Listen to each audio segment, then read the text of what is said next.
Hello, everyone. My name is Georgia Negron, and I am the current AMSSM Sports Medicine Resident Council President for this annual term, as well as the Chief Resident at Emory University. I am very happy to be moderating tonight's Ask a Fellow session brought to you by the AMSSM Medical Student Interest Group. This session will be primarily a question and answer format where student and resident members can ask their burning questions about the sports medicine fellowship process. Tonight's panel consists of current fellows that recently went through the match and from fellows that just completed their fellowship training and transitioning into their attending career. I'll first introduce the speaker panel and then start the Q&A session, which will be primarily chat driven. We have Dr. Stephanie Carey. She is an attending physician at Penn State Hershey Medical Center. She completed her family medicine residency and primary care sports medicine fellowship at Penn State Hershey Medical Center. In June of 2021, she completed her term as a fellow liaison for the membership committee. We have next Dr. Shane Davis. Dr. Shane Davis graduated from the University of California, Irvine PMR Residency Program, and is currently a sports medicine fellow at the Utah Valley in Provo, Utah. He is currently serving as a fellow liaison to the research committee. Next, we have Elisa Giusto. Dr. Giusto completed her residency in family medicine at Lehigh Valley Health Network in Allentown, Pennsylvania. She is currently a sports medicine fellow at Atlantic Sports Health in Morristown, New Jersey. She is currently serving as a fellow liaison to the Practice and Policy Committee. Next, we have Dr. Hunter Haley. Dr. Haley completed a residency in family medicine at the University of Florida, Gainesville, Go Gators. He is a current sports medicine fellow at the American Sports Medicine Institute and Andrews Sports Medicine program in Birmingham, Alabama. He is currently serving as a fellow liaison to the membership committee. Next we have up is Dr. Nicolas Hatamiya. Dr. Hatamiya is currently an assistant clinical professor at the University of California, San Francisco, with the Department of Family and Community Medicine, where he practices both family medicine and primary care sports medicine. He's also a faculty member for the UCSF Primary Care Sports Medicine Fellowship Program. He completed residency in family medicine at Stanford Healthcare and completed his sports medicine fellowship at UCLA. Dr. Hatamiya served as an officer in the MSIG SMRC, and of June of 2021, he completed his term as a fellow class representative to the fellowship committee. Next we have up is Dr. Ruikang Leo, or Kong. He completed residency in pediatrics at Penn State in Hershey, Pennsylvania. He is a current sports medicine fellow at the University of Colorado in Aurora, Colorado. He is served as the officer in the SMRC and is the current fellow class representative to the fellowship committee. Next, we have Dr. Emily Miller Olson. Dr. Miller Olson is currently in practice in Boulder Clinic in Napa, California.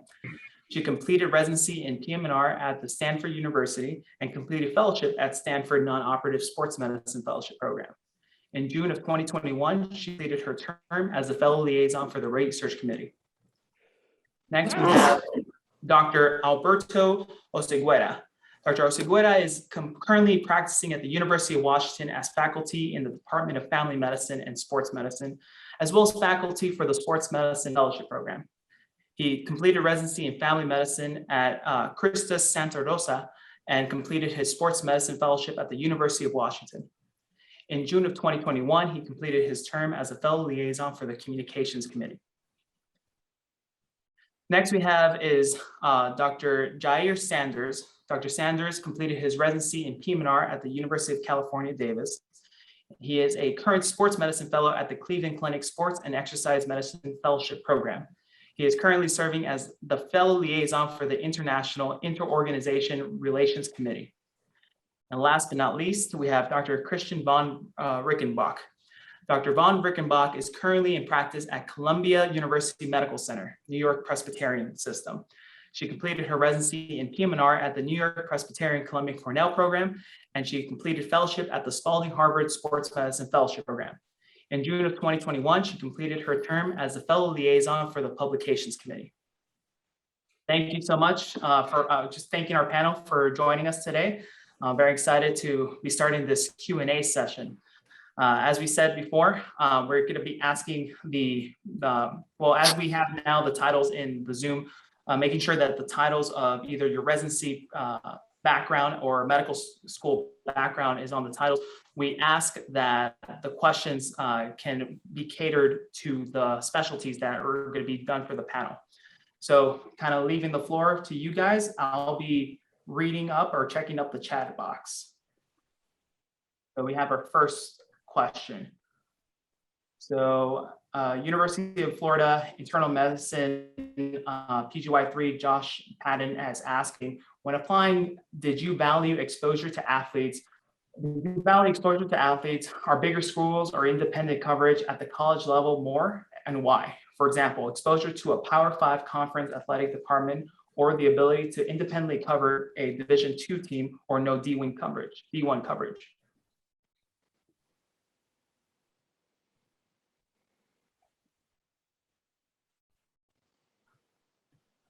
I can attempt to answer this.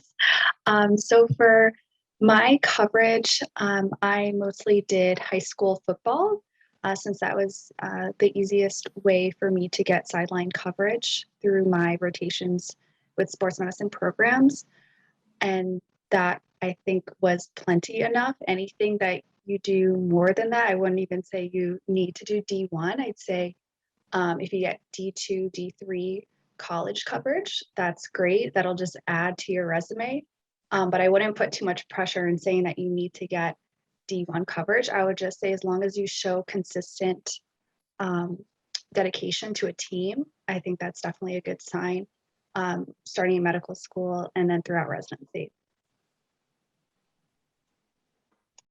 I just wanted to add, I think if you're asking at all about like what we valued in a sports fellowship program, like what you should be looking for when you're applying, I do think it can be helpful. Like some programs will have a variety of coverage.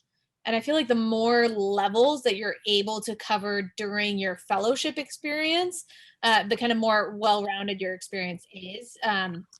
Covering a D2 or D3 school is a very different experience than covering D1, which is very different from professional sports, and all of which can give you a sense of what you want to do in the future.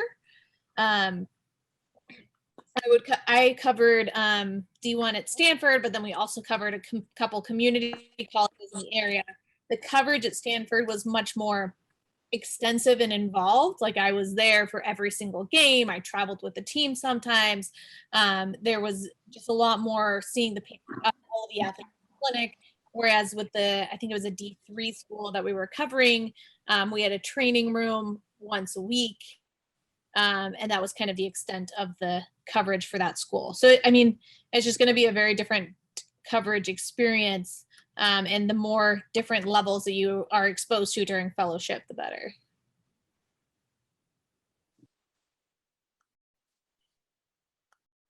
I think just to add to that, this kind of goes for both ways if you're thinking of the question, whether you're asking as a PGY3 wondering what you need to do in coverage to prepare your application, or if you're actually in the fellowship position. As someone who's covered, like Emily, kind of the whole spectrum, covering D2, D3 high school, you have a lot more independence in your coverage opportunities. And that's really where you're going to be able to think on your feet and act quickly to the patient yourself, the student athlete yourself, and really get a lot of hands-on. Whereas if you're covering like a D1 college football, you're not going to be the first person to put your hands on the patient, like most likely anyway. So there's benefits to both types of coverage opportunities. But I think that if you are an applicant wanting to know what type of coverage to get, just get any coverage you can get. No one's going to be upset if you only have D3 or you only have high school. It's about what have you seen? What have you been able to react to? What can you talk about? And how prepared you're going to be the fellow.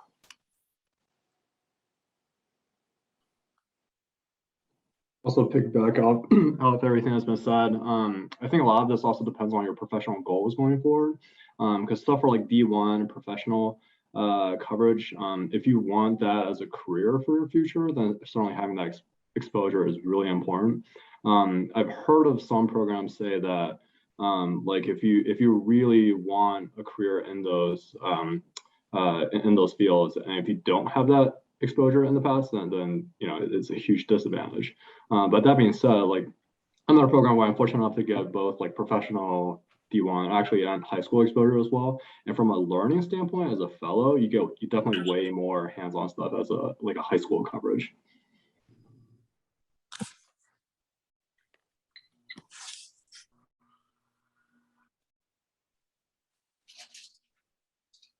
That's great. So we can move on to some next questions that are in the chat.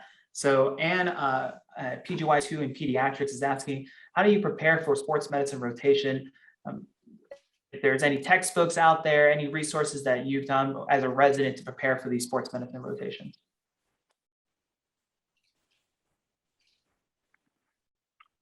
As far as preparation, I think there's not many great textbooks out there. Most of the sports med books are actually quite extensive. The one I've kind of recommended to some students is, I think it's like Netter's concise orthopedic textbook. And that one has kind of quick bullet points about just basic orthopedic anatomy and kind of differential diagnoses, and go through exams in a pretty concise fashion. But I would say that that's probably the best maybe book to get. The rest of them are, I think, too expensive for rotations. And you could probably invest some when you're a fellow, and I'm sure the programs as fellows have different books too. So that one's pretty inexpensive, and it's a pretty good book. And then the other one that I really like is Fracture Management in Primary Care. That one's really good too, that you kind of just use. I use it pretty regularly, but those are my two best resources, I would say. Yeah, I would just piggybacking off that. I would say those are my two #1 books that I've used, are the Fracture Management book and then the Netter. But also I felt like in terms of as a resident or a medical student, I feel like you're almost kind of playing catch up. Like you'll see something really cool in clinic that day, and then you go home and read about it later. I felt like it was kind of hard to prepare other than just like basic, anatomy review. It was kind of hard to prepare for like specific pathology because you never know what's going to walk in the door that day. So I do feel like there were times where it was hard to like prepare other than anatomy, but definitely, read up if you see some, a Hill-Sachs deformity or something, like you want to go and read up on it that night. And so that would be my biggest advice as a young resident or med student. You have like a resident maybe who's ahead of you or a fellow that you know, and you can pull them aside and ask them to review some of the physical exam stuff. I feel like that almost might be more helpful than reading up on a bunch of things, because if your physical exam is relatively good, at least you can kind of present to your attending and be like, hey, I found these things on exam. I don't necessarily know what they all mean, but it kind of gives you in a direction. And then I just echo what Hunter said, where really knowing the anatomy is going to be key to seeing any patients in sports medicine. Yeah, I was going to say exactly what Emily said. I would really just focus more on getting your physical exam maneuvers down. I think that'll get you a lot further and is higher yield than burying your nose in a textbook for a quick rotation. And also trying to think of thoughtful differentials too. So when you have knee pain, if there's swelling, what's on your differential versus if there isn't. And that's where your textbook, like the Netter's Concise Orthopedic Anatomy and the Fracture Management one, can be helpful. And I agree, those are two really great resources too.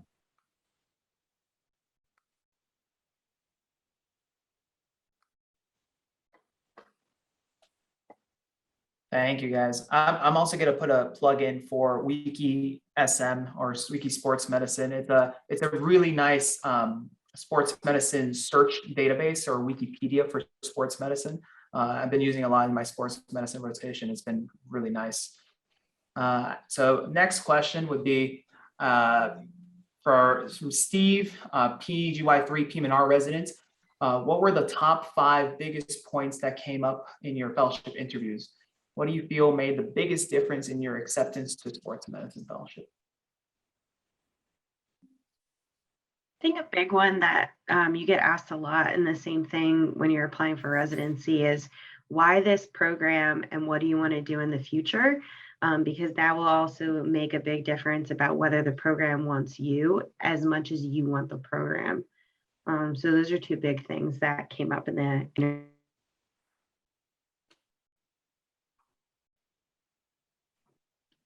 I think specifically, Steve, as a PM&R resident applying to sports fellowships, you have the opportunity to apply to not just PM&R sports programs, but also family, pediatrics. So kind of explaining why you're interested in those other types of fellowships, like a fellowship that's not PM&R based, is important. I think there's a lot of benefit to learning from other people. So being able to explain that, as Stephanie was saying, is really important.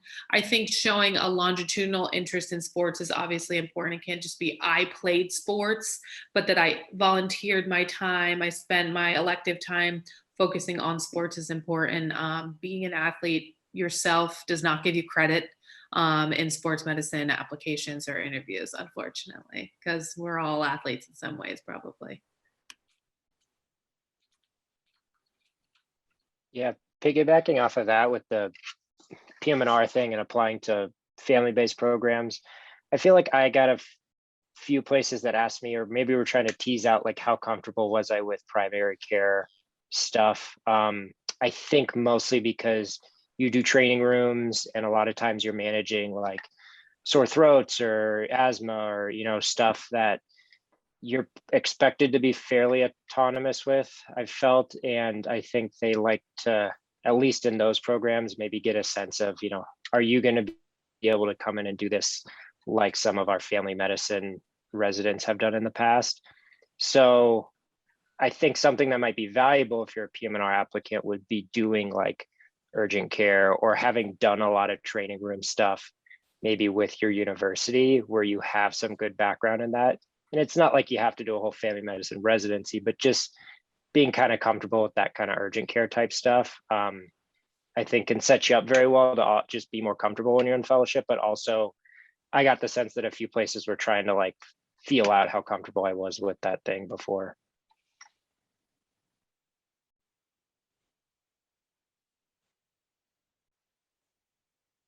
Great. So moving off on to the next question, we have Alex, family medicine resident, PGY2 resident, that's asking if there's any difference between programs that are out there for sports medicine fellowship that are based in an orthopedic department versus another specialty, family medicine, IM, and so on.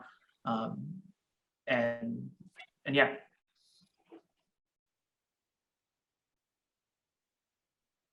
Yeah, I can touch on that just a little bit. I definitely feel like there are. So I was family medicine trained, but I'm at an orthopedic clinic for fellowship.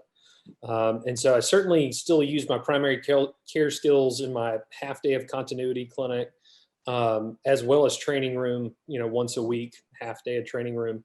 But otherwise it's very orthopedic heavy, very MSK medicine heavy. So, you know, lots of procedures, you know, higher volume in terms of just number of orthopedic cases we're seeing.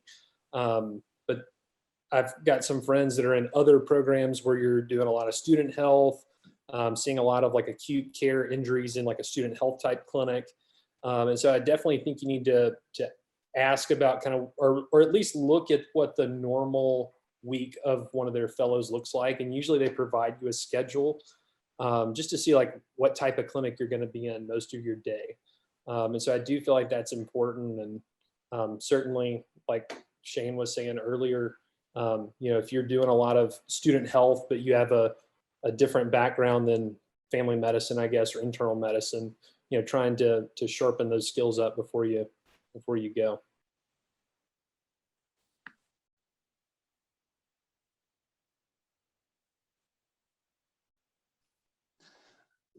Yeah, I wouldn't have too much to add to what Hunter mentioned, but I definitely do think that the program that is housed under does play a little bit of a role or a difference. A lot of the attendings are going to come from different backgrounds, not to say that one is better or worse than the other, but those are important questions to ask, and depending on where you see yourself after fellowship, because I know for certain programs like that are underneath the pediatrics, they might not be doing as many interventions as like orthopedics or like a PM&R house sports medicine program. So take into consideration what you are thinking about doing and asking those questions when you're on the interview trailer, talking to the current fellows at the program.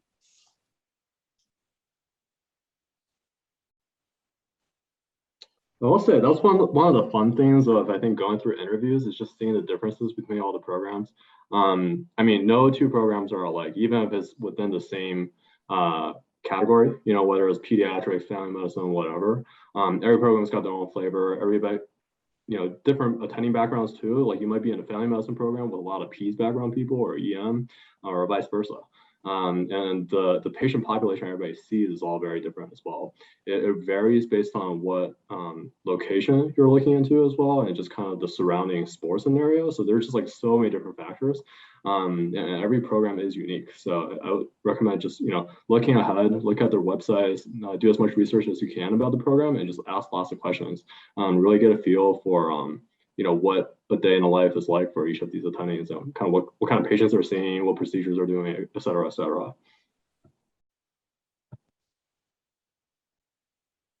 I would just add, at my program, the program director and assistant program director are both internal medicine, but we still see a lot of pediatric patients. So I wouldn't hesitate. And also being family medicine, I did want to see a lot of pediatrics as well. So I do get a good variety. And just because they're both internal medicine, we still have a really large faculty that's PM&R, family medicine, pediatric trained. We do not have emergency medicine, so we don't have those faculty. So you do have to look at those specific programs. But at least for my case, I didn't feel like we were limited in any patient population.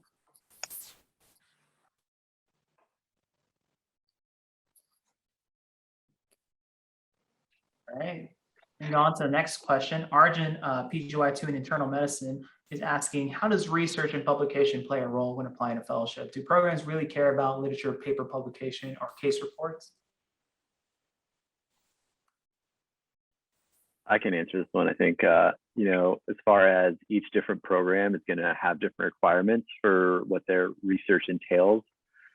Some just require QI projects, some require publication, some just require case poster presentation. So I think that's something that each program is kind of individualized for. As far as like research coming in, I think, again, that's kind of program dependent. But honestly, I think for the most part, they just want you to have at least some sort of experience with a publication. It doesn't have to be like a big book chapter or a peer-reviewed journal article or something like that. I think they just kind of want you to have at least some basic understanding, and that's kind of what fellowship will help guide you. And I mean, I didn't really have any research experience and ended up having a research presentation. So I think it's just each program is kind of different in that aspect of things. It's not a make or break by any means. I had a ton of research going into fellowship interviews, and I do think that really helped me get a lot of interviews and probably did help me get into fellowship. It was a large talking point during most of my interviews. And I do know that they tend to weigh things like case reports versus like a peer-reviewed publication slightly differently when they're looking at what research you have. That being said, they're not necessarily eliminating people because they didn't do research. It's always a package thing, right? They're looking at all of your things and like, okay, so maybe your research side is a little bit light, but you had a ton of sports coverage and you have really good clinical recommendation letters. And, you know, as long as everything else counterbalances the research, you can probably slide by without having much of a research focus, but the research will really help you. And kind of the more you have, bigger projects will definitely weigh more heavily. Like they know how much work goes into each different kind of project. At Stanford, they had us help with kind of the fellowship interviews and figuring out who was going to get an interview. So I do know that the fellowship director here really went through and looked at like how much research different people had and different things were weighted differently. And I know you're coming from an IM background, but just for PM&R folks that might be on the call, I think it's actually more important for PM&R because so much of our residency has MSK included in it. That you really have an opportunity to start doing research in some capacity starting right away in your PGY 2 year. So I think that from the applications I've seen, PM&R applicants typically have a lot more research. So as if you're a PM&R, I would definitely try to get involved in research early. Whereas I think that in other specialties, you have a lot of other things that you're learning about throughout your residency. So it might not be weighed as heavily. Yeah, I was just gonna add it. I definitely think it can help, but it's not a make or break, like Alberto said. I think there's a lot of different styles of sports fellowships, kind of like everyone's already mentioned. And so it really depends on what you're looking for. So if your goal is to go to more of a community-based sports fellowship, then research probably isn't as much prioritized as it would be if you're looking at more of a academic place like UW or Stanford or UCLA here on the West Coast at least.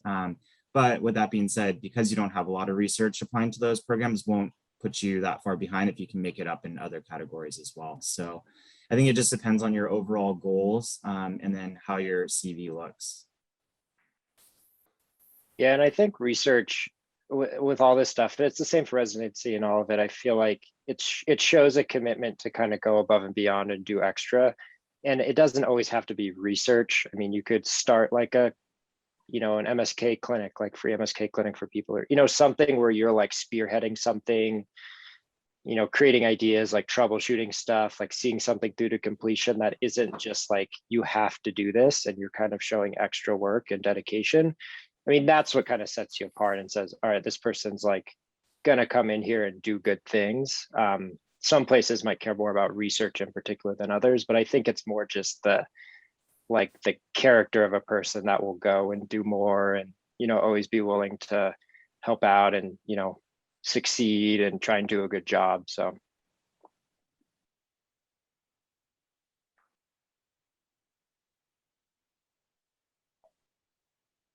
So Daniel, a PGY3 PM&R resident, is asking regarding the different program types in family medicine versus PM&R oriented. Do you recommend applying to both programs? What would a family medicine program look for in a PM&R applicant?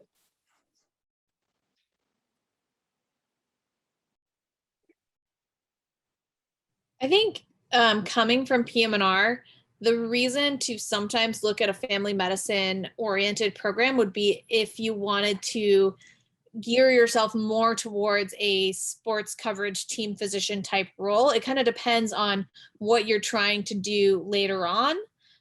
Going to a family medicine program might help you develop some of those like urgent care, primary care, team management type skills, though there are a lot of PM&R sports fellowships that will also help you develop those skills. So it depends if that's something that you're looking for. Yeah, I would apply to both some family med oriented and PM&R oriented specialties. And depending on the exact fellowships you apply to, there's just so much variability across the board. Like I applied to some technically family med programs that were very procedurally oriented and felt very similar to a lot of the PM&R programs, like the program up at Swedish. What they would look for in a PM&R applicant, I think kind of like what Shane was saying earlier about how they do look for you to have some of those primary care skills, or at least show that you've made an effort to developing those, whether that's like working in a training room or urgent care, just somewhere that you've, tried to work on developing those skills. Yeah, no two are the same. So, there's generalizations you can make, but you also, it's hard, but you got to kind of try and look at each of the programs individually because like Emily mentioned, like the Swedish program, it's a family medicine based program, but like they have a PM&R spot. So to me, that's effectively a PM&R/family medicine program. There's a number of them that have like dedicated PM&R spots. Some don't, but they take PM&R commonly. So they might have a lot of PM&R faculty. So some are, even though they're housed under family medicine, they're not necessarily different programs. Now, some are, some maybe never have had a PM&R person and they're very family medicine oriented. So ask around, look on the websites, look at the faculty, look at who their recent fellows have been. That'll give you a sense of things. Look at if they say like we have a PM&R spot and that sort of thing. Because it's not so simple that you can just say like, oh, here's the list of PM&R ones. They're all like this. Here's the list of family ones. They're all like that. It'd be nice if it was that simple, but unfortunately it's not. Yeah, I think what Shane said applies to other specialties too. Like I come from a pediatric background, so I applied to a a lot of the pediatric-based programs, but also a lot of family medicine-based programs that also took peds. And among those, there's a lot of variability as well. Like there are some family medicine programs that are essentially all family medicine based and like, you know, more elderly population, but they happen to take peds, and it's kind of like a one-size-fits-all track. There are other ones that have like a pediatric track that is like more individualized too. So yeah, really every program is different.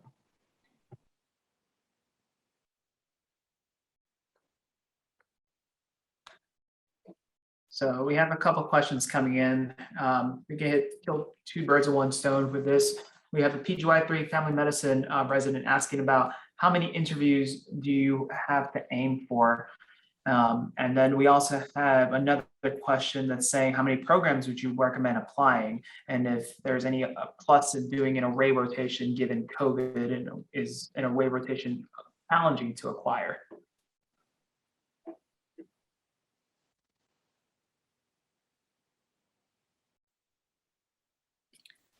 I actually have no idea how many you should be shooting for, because I think it again kind of goes back to what a lot of us were saying, that depends on what you're looking for in a program, if you're applying only to programs within your specialty or you're branching out, but really applying as broadly as you can, because the truth of the matter is sports medicine is a really difficult fellowship to get. I know 2 years ago, PM&R's matching was 50%. Into PM&R. So if you're in PM&R, you should definitely be applying to family medicine and peds programs, things like that. Because if you want to secure a spot, you got to apply broadly. And then you have to think about your family, where you want to live. It is a year, but it's a year of your life that you have to decide that you're willing to, just like residency, get up, pack, and move for a year. And you may have reasons why you don't want to do that again. So taking that into consideration is important as well. Yeah, I don't know if they have the data. I know for residency, they have those graphs through like the match, where you can see like how many programs the specialty applied for and then the percent matching, and there's like a magic number. I don't know if that exists for primary care sports. I did family medicine residency. I applied to, I think, around 20 and did 11 interviews, which I thought was more than enough. Interviewing is really tiring. That was the last season of in-person interviews, and it's all been on Zoom since then. So perhaps you can squeeze a few more in if your travel schedule rolling out of bed accommodates that. But I thought that was a good amount because it's expensive, depending on how far across the country you're going, and tiring as well. If you remember from residency interviews, it's pretty tiring. So for me, I thought that was an appropriate amount, but also it just depends on what you're looking for too. So I think I did a little bit more than Nick, because I wasn't quite sure what I wanted and I wasn't sure where I wanted to go. So I wanted to get a big exposure, but like Nick said, it was pretty exhausting and pretty expensive to do all of that. So last year I applied when interviews were virtual, so it was a little easier in that sense that you did save time and money. Coming from the Northeast, I basically applied regionally. So I only applied to 12 programs. I would say 12 to 20 would be a good range. Did about 8 interviews and I felt pretty comfortable with that. Family medicine. So again, I don't know if that's what most other people would agree with, but I felt that that was good for me. Coming from a PM&R background, when I applied last year, I think I was more on the heavier end. I think I applied to right around 29 or 30. And I think from PM&R, especially because it was virtual and you had the opportunity to apply to more, that's kind of a good number to go towards, kind of in between 20 and 30. Again, if your finances can cover that. But that was a mix of between applying to PM&R-based programs and then the other family medicine, primary care-based programs. Yeah, but it's really going to be different for everybody. But I think applying broadly, because it is becoming a lot more competitive and it is a great specialty to go after.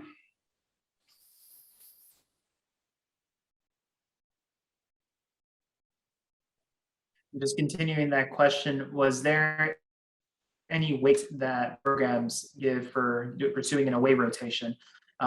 Is it any way to reach out to a particular program expressing interest?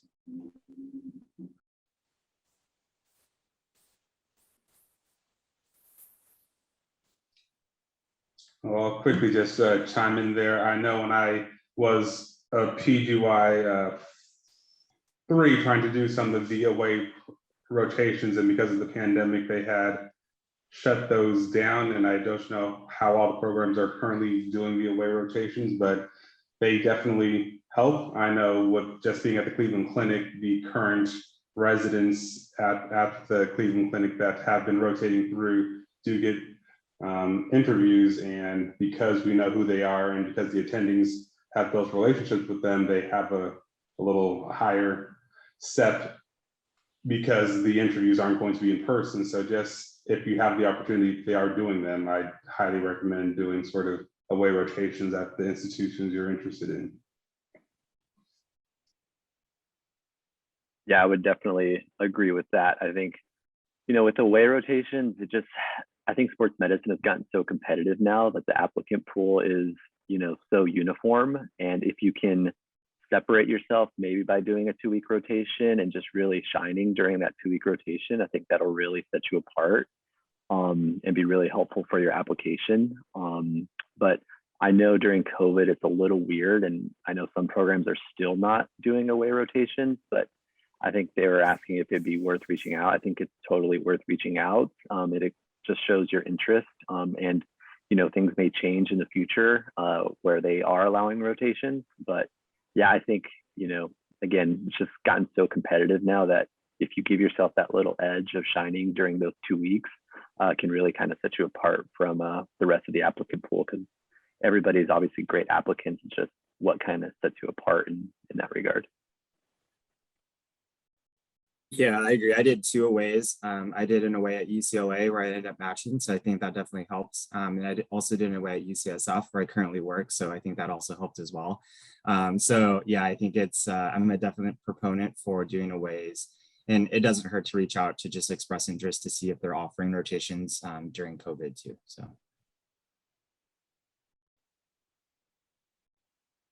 So piggybacking off that, there's a question asking what would be the ideal date for an away rotation?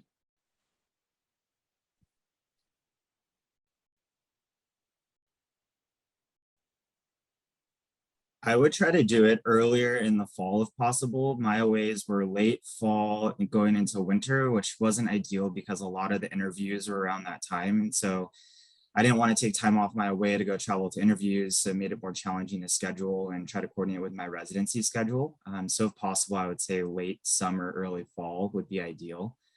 But I don't know if the others have comments on that. Yeah, I think that makes a good point. I rotated as a second year, so late as a second year. So that would be a good time as well. I know some programs, I know at UW before when we had aways, they would integrate the aways during the interview season. So if you were like doing an away during interview season, that second Wednesday would actually be your interview day.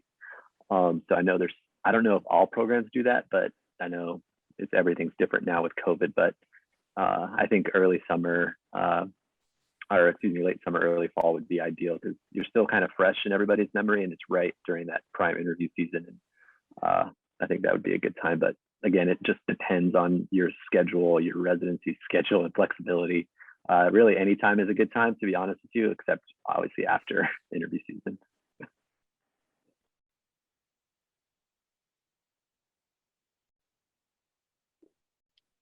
Moving off the next question, Alex, family medicine PGY2 resident, is asking how useful was spending free time learning MSK ultrasound during residency? Is there a specific certificate course that you would recommend? I don't know of a specific course. There other folks may know, but I know that just trying to get some exposure. I know for me personally, I think I had done 2 hip injections and 2 knee injections under ultrasound, as a resident.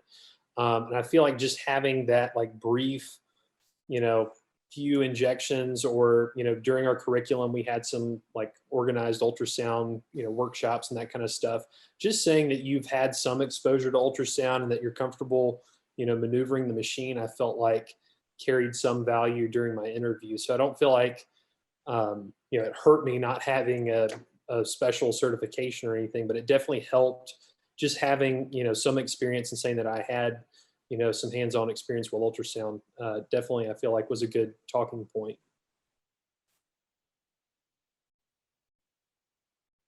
You know, plug for AMSSM. All of their ultrasound videos are short, sweet, and perfect to learn from, and you can watch them again and again and again and again and learn something new every time. So even if you don't have any access to an ultrasound as a resident or a medical student, it's a great way to learn, so that once you see it happening in person, you can kind of connect the dots. I think that I learned ultrasound through those videos, and then refined my skills in clinic.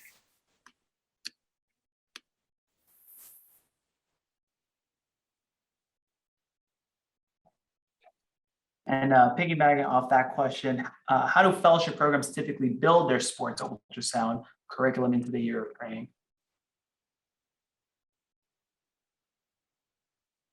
It might vary. I mean, I only really know my program, so I can't really speak for other places. We do didactics weekly, and I would say about half the time that ends up being ultrasound practice. And then, you know, hopefully you use it in clinic and kind of apply the things that you've practiced. And then, you know, I think there's expectation that you practice some on your own too. Some people will send you to the AMSSM like ultrasound conferences that happened, or other types of things like that for more hands-on practice and training. I think plenty of places have kind of collaborative things like regional ultrasound, either didactics or workshops. So I think it's a mix of things. I think most places have it built into your curriculum to some degree, and usually like repeat things, you know, twice. I felt like most places said they'll do, you know, each body part and then like do it again. And I think like kind of keep refining it. But, you know, for the most part, it's the thing that you just do it as much as you can. And the more you do it on patients, the more you practice on your own.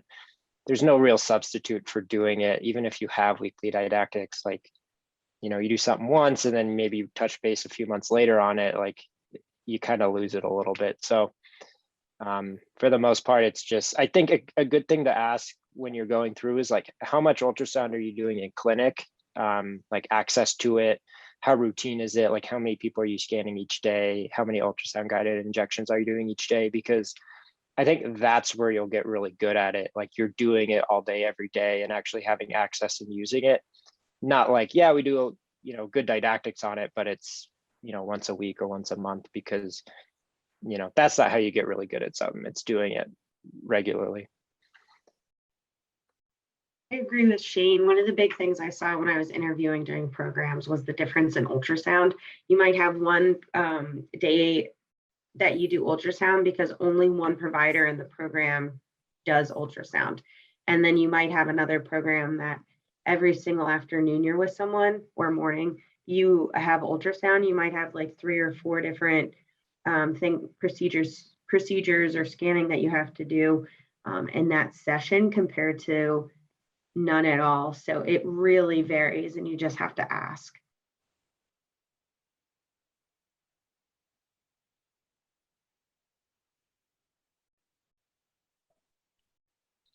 So Adrian, our communication representative at SMRC, family medicine resident, is asking if she's a current applicant in the middle of the interview season, and there are many great programs out there. What made or break your decision when it got closer to the time to submit the rank list?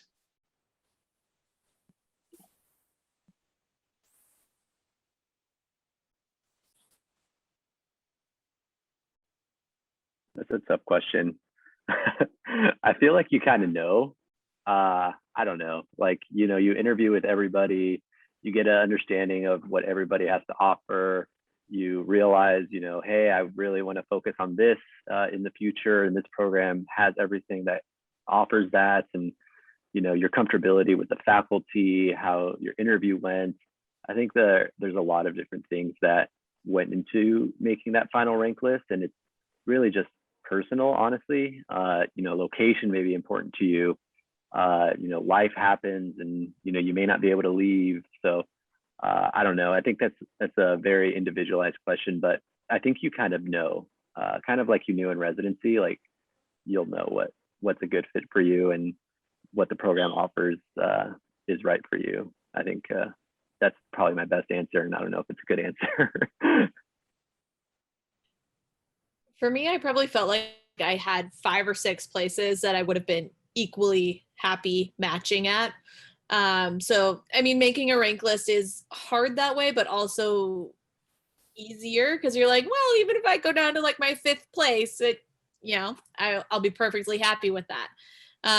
So I don't know. I did obviously factor in location quite a bit and where I felt like I was going to get the best training. But other than that, it's almost just like a feel of the program and what you're looking for the most. I think faculty is also a really important thing. You're now, in a lot of cases, the only fellow or one of 2, one of 3. So the faculty pay a lot more attention to you than you do if you're in a big like residency program with 10 other co-residents your year. You can't just kind of slide by and ignore that one attending. Like that attending might be attending every Monday all year.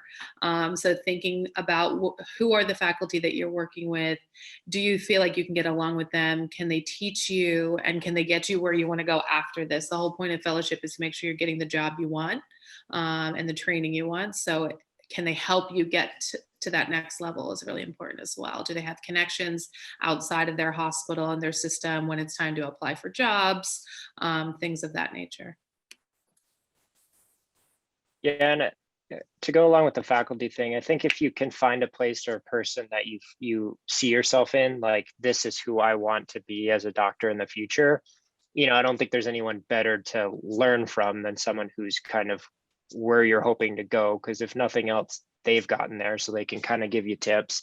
If you're like really interested in dance medicine or something, and there's people with like programs that have really strong dance medicine and people that are leaders in the field, then I think gravitate towards that.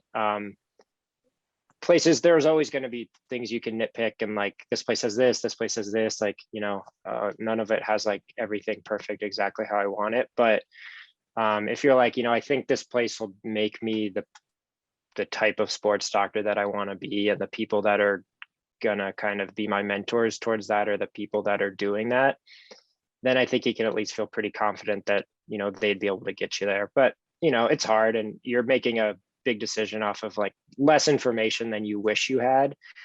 But that's just how it goes. And I think for the most part, people end up happy. They're they like it, it works out.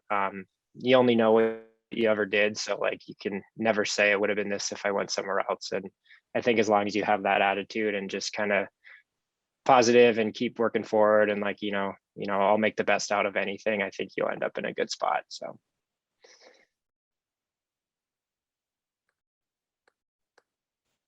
and go to the next question. You guys, I think it was brushed on a little of this, but if you can compare programs who have 1 or 2 or even more than 2 fellows per program, do you guys see a difference in that or in the training? My program had 3 fellows, and 1 of the fellows was emergency medicine and 2 were PM&R. And I did feel like having programs that had a mix of fellows was super helpful because you could learn from the other fellows who had a completely different residency experience. And so he was often asking us questions, but we were asking him questions, and it kind of had this whole back and forth thing. On the other hand, if you're the only fellow at a program, I did see quite a few programs where I mean, you get your pick of any clinic you want to go to, right? You get all of the experiences, all of the exposure. So you can make an argument for any of those options. I enjoyed learning from other fellows in my program and having people to like practice ultrasound with, but it's going to come down to personal preference.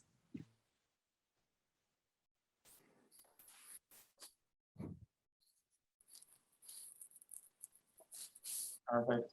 Another question, Thomas, PGY2 family medicine resident. Are there any red flags and also green flags that you look for in a program? Felt like, yeah, I don't know if it's necessarily a red flag, and we touched on it briefly, but something that definitely I put a lot of weight in was asking and seeing where their prior fellows ended up. And so, you know, if you see that their fellows are practicing in an environment that you wouldn't want to do, like that needs to be really important to you, or at least it was to me. Maybe not necessarily like a red flag, but I definitely felt like it was something that was really important to me that I put a lot of stock in, was seeing where prior graduates ended up.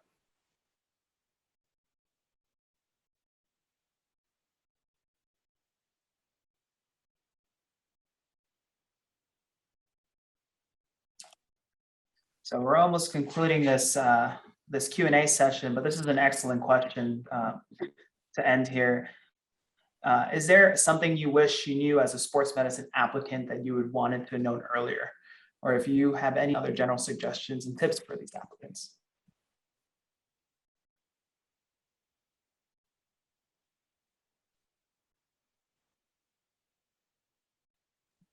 You know, someone mentioned this before, but I just want to reiterate it that, you know, you really will likely be happy anywhere you end up. In the end, we're all sports fellas. We all take the sports boards. We're all applying for the same jobs in the end. So I don't think you should worry so much as you were in residency about getting your top choice, and just get into a good program that you feel like is going to fit some of the main boxes that you're looking for, and you're going to succeed. So I think that's really important. And then I'd say my other tip would be to really start thinking early as a PGY2, early PGY3 year, that if you want to be into sports, you got to be competitive in the application cycle. So you have to put in your time. You cannot do sports coverage for 5 games and think that that shows commitment. You know, you want to stick with the team throughout the season, or show that you kind of came back to the team next year if you can, because it matters, and applying broadly matters, because this is your one shot. You don't want to have to apply again. You want to just get into fellowship right away. Yeah, I agree kind of with everything that was said. I think one thing for me that I think is important when I kind of look at applicants is making sure that you're a strong resident, honestly, like being a great either family medicine doctor, or being a great physiatry doctor, or being a great whatever emergency pediatric doctor, because ultimately that's your that's your specialty. Like that's what you went into medicine for, and now you're just expanding on that with sports medicine. And at least for family medicine and primary care, I mean, I think to be a great sports medicine doctor, you have to be a great primary care doctor, at least, you know, in the family medicine world. And that kind of goes with every other subspecialty too. But I think making sure you really focus and do well in your primary specialty, and then add on to your, you know, sports coverage or research or whatever, I think goes a long way, because, you know, you may have all the sports coverage, you may have all the research, but you may, you know, had to do a rotation again because maybe you weren't as focused. I think that to me is more of a red flag than maybe not having as much sports coverage, or not having 10 research papers. That's, you know, when going through interviews, I think that that's one thing that I would just really focus on. And, you know, ultimately you're your own specialist, and now you're a subspecialist. So I think that that's important, and a good tip that I learned early on.